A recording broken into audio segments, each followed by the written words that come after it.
को अध्यक्ष ऊपर ना उड़ा करके स्वागत कर रहे हैं। आप लोगों की सहमति चाहता हूँ। फोटो लेना बढ़िया। माध्यम विनोद जी को। अरे नहीं अरे एक ही बड़ा यार। अरे एक ही बात। राम जी के साथ हनुमान जी का। हनुमान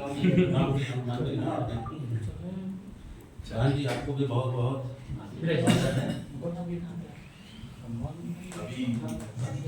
प्रथम तो सभी आगंतुक महंतगणों का, संतजनों का, विद्वज्जनों का और आप सभी का हृदय से इस नवलखा महल गुलाबा परिषद जो महर्षि दयानंद सरस्वती जी महाराज की कर्मस्थली है, इस युग पूर्वोत्तर महर्षि दयानंद सरस्वती जी महाराज ने यहीं पे बैठकर अभिनंदन सत्ता प्रकाश की रचना की। उस स्थली पर हमारे अनुज आगमन पर आप सभी संत समाज यहाँ पधारे, हृदय की अंतिम गहराइयों से आपका हार्दिक स्वागत और अभिनंदन करते हैं। और साथ ही जिन महानुभावों का आज और कल में 2-3 दिन में जो जन्मदिवस रहा, आपको होने से हमारे परिवार की ओर से न्यास की ओर से वो जन्मदिवस की हार्दिक बधाई शुभकामनाएं। जीवम शरदशतम शर्माम शरदशतम की कामना प्रभु करते हैं और जन्मदिवस के उपलक्ष्य में परमपिता परमात्मा से हम आपके यशस्वी जीवन की दीर्घायु की कामना करते हैं। और साथ ही हम आपसे आशा और अपेक्षा भी रखते हैं कि जिस प्रकार से आप जो कार्य कर रहे हैं उसको उत्तरोत्तर आगे ही ऐसा आगे बढ़ाते रहें जी। अब मैं हमारे न्यास के अध्यक्ष महोदय श्रीमान अशोक जी आगे से मैं निवेदन करूँगा कि आप सभी महानुभाव जो हमारे मध्य में पधारे हैं कि अपना परिचय देते हुए अपना पूरा विस्तृत जिस प्रकार से न्यास की आगे क्या क्या गतिविधि है, गतिविधि से परिचय कराते हुए हमारे विषय में हमारा क्या कर्तव्य नहीं करते इस विषय पर बात किया। अच्छा, आप सभी को पुनः नमन। आप सभी विद्वज्जन हैं, मैं आपके सामने क्या बोलूं, पर फिर भी वेद मां कहती है वयम राष्ट्रे जागृयाम पुरोहिता। राष्ट्र को जो जागृत रखता है, समुद्यत रखता है, हर चुनौती को सामना करने का साहस देता है, उसका नाम है पुरोहित। ये पुरोहित कौन है? तो एक मंत्र में और कहा अग्नि मीडे पुरोहितम। अग्नि जो है वो पुरोहित है। क्यों पुरोहित है? तेजस्वी होने से पुरोहित है। ऊर्ध्वगमन करने की जो उसका स्वाभाविक गुण है उसकी वजह से पुरोहित है।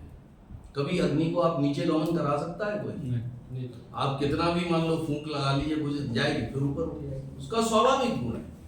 उसी तरीके से संतों का, पुरोहितों का, आप जैसे बहुत से शिक्षाविद हैं उनका, महंत लोग हैं उनका, हम ये मानते हैं कि जहां एक ओर उनके लिए नियत कर्म कांड करना उनके लिए आवश्यक है, उतना ही आवश्यक, क्योंकि वो स्थल हैं, एकत्रीकरण के स्थल हैं। समाज के विभिन्न घटक अनायास आते हैं, स्वभाववश आते हैं, उनको बुलाना नहीं पड़ता, वो अपने आप आ रहे हैं, रोज आप लोगों के पास आते हैं। तो जहां अपनी जो कर्मकांडीय प्रक्रिया हैं उनको संपादित करना आपका कर्तव्य है, हमारा कर्तव्य है, वहां उनको वो दिशा देना देश काल परिस्थिति में जिस प्रकार से ऊंच नीच होती रहती है, तो वहां जाकर के ही हम लोगों को, आप लोगों को ही खड़े होना है। और उन स्थितियों के अगर वो विपरीत हैं राष्ट्र के, तो उनके निराकरण के लिए सन्मार्ग का जो उपदेश है वो भी आप लोग ही देंगे, आपसे ही प्राप्त करेंगे। जब ऐसा हो जाए तो आप सोचिए, हमारे जितने मठ हैं, मंदिर हैं, धर्म स्थल हैं, वहां पर अगर वेद की इस आज्ञा के अनुसार हम काम करेंगे तो एक समूह को हम अनायास यूं ही वो दिशा दे रहे हैं, वो प्रबोधन दे रहे हैं, वो कर्तव्य जागरण की प्रक्रिया वहां से शुरू कर पा रहे हैं, उद्बुद्ध कर पा रहे हैं उसको, और वो सब उसके लिए बहुत ज्यादा प्रयास करने की आवश्यकता नहीं है। यहाँ जो आपने देखा, अभी मैं निश्चित रूप से आप सब लोगों के कमेंट्स भी जानना चाहूंगा ताकि कोई सुधार करना हो, कोई और बढ़ती करनी हो। हमने क्या सोचा, महर्षि दयानंद सरस्वती के बारे में आप सभी जानते ही होंगे, इसमें कोई दो राय नहीं है। उनका सबसे प्रबल आग्रह एक था, वेद। क्यों था? उन्होंने ये देख लिया था कि हिंदू जाति के, आर्य जाति कहते थे वो, हिंदू जाति के में कोई फर्क नहीं पड़ता, कि वेद ऐसा एक कॉमन पॉइंट है जहां पर सारे संप्रदाय, सारे लोग आकर के इकट्ठे हो जाते हैं। कोई भी ऐसा नहीं है जो कहेगा वेद को मैं नहीं मानता हूं। अब अंतर केवल एक था, ये भिन्नताएं जो हो रही थी, उन्होंने अपनी दृष्टि से जो सोचा वो ये सोचा कि जब सारे ही वेद को परम प्रमाण मानते हैं, जब सारे ही वेद को स्वतः प्रमाण मानते हैं, स्वतः प्रमाण अपने आप प्रमाणित है, वेद के वचन को प्रमाणित करने के लिए किसी दूसरे की आवश्यकता नहीं है। ये सब जितने भी मत अपने जितने भी संप्रदाय सब मानते हैं। तो उन्होंने कहा बस काम इतना करना है ना, वरना तो बहुत सारा काम हो जाएगा।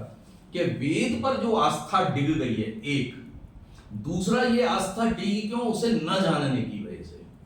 वेद जन सामान्य में रहा ही नहीं, केवल कुछ लोग थे, वो भी उतना जानते नहीं थे जितना जानना चाहिए। तो ये सारी चीज करने के लिए उन्होंने बहुत बड़ा काम किया, वेद का अनुवाद हिंदी में कर दिया। अभी यहाँ हमारे यहाँ रखे हुए हैं वेद, और हम ये आग्रह करते हैं, मतलब उस वे में नहीं कह सकते तो थोड़े संकेतात्मक वे में कहते हैं कि कम से कम वेद जो है संपूर्ण हर एक हिंदू के घर में होना ही चाहिए। आज पढ़े, कल पढ़े, उसके बच्चे पढ़े, कोई पढ़े, पर इतना तो हमें होना चाहिए जहाँ सब कुछ हमारे घरों में हम अपनी आस्था के हिसाब से रखना ही चाहिए, कोई बात नहीं है। परंतु वेद जो स्वयं परमपिता परमात्मा की वो वाणी है जिसने सृष्टि के प्रारंभ में हमको डूज और डोंट्स में, कई बार इसको इस रूप में बताता हूँ कि भाई परमात्मा ने कर्मफल व्यवस्था के अंतर्गत फल देना तो अपने हाथ में रखा है, कर्म करने में हमको स्वतंत्र छोड़ दिया, ये तो बहुत बढ़िया किया। परंतु कहीं क्या कर्म हमें करने चाहिए, क्या नहीं करने चाहिए, ये भी तो बताइए, वरना हमने कर दी और आप कहेंगे साहब ये तो दंडनीय है। जैसे शूज को लाना, मतलब कहीं किसी ये व्यवस्था हो गई जूतों को अंदर नहीं लाना है, तो आने वालों के लिए आप लिखिए तो सही कि कृपया करके जूते यहाँ उतारिए। अब आपने लिखा नहीं, बताया नहीं, समझाया नहीं उनको, और वो अंदर जूते पहन के आ गए। अब आप उनको कह रहे हो कि आपने यहाँ की मर्यादा भंग कर दी, तो ये गलत है। तो परमपिता पिता परमात्मा ये गलती नहीं, उसने सृष्टि में वेद जब दिए उसके साथ बता दिया क्या करणीय है, क्या अकरणीय है, क्या हमें जीवन में करना है। तो स्वामी दयानंद का ये रहा, उसी को लेकर के आपने देखा जहां से हम अंदर प्रवेश किए, हमने जो प्रयास किया उसी सोच को लेकर के कि वेद को जो अब 4 ऋषियों की आत्मा में प्रकट हुए, ये भी कितने लोगों को पता है। महाराज जी अपनी बात मत, आप सोचिए जन समुदाय जो आपके पास आता है नहीं पता, उनको अग्नि वायु आदित्य अंगिरा नहीं पता, तो नहीं पता तो ये कभी तो हमें, हमारी ही ड्यूटी है ना उनको पता करवाएं। अब क्यों, देखिए डॉक्टर, इंजीनियर, ये सीए बीए बनना ये तो ये लोग सिखा रहे हैं, उसके लिए हमें मेहनत करने की आवश्यकता नहीं है। हमें मेहनत उस चीज में करनी है जो दूसरे नहीं सिखा रहे।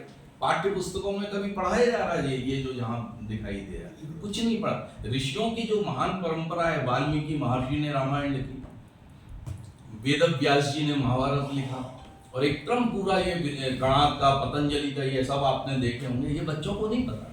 तो हम चाहते हैं वैदिक दर्शन, वैदिक वाङ्मय और वैदिक जीवन पद्धति, जिसपे चल करके मनुष्य परमपिता परमात्मा के आदेशों का पालन करते हुए मोक्ष मार्ग का, अभ्युदय और निश्रेय, 2 चीजें हमने खूब सुनी है, लौकिक और पारलौकिक उन्नति।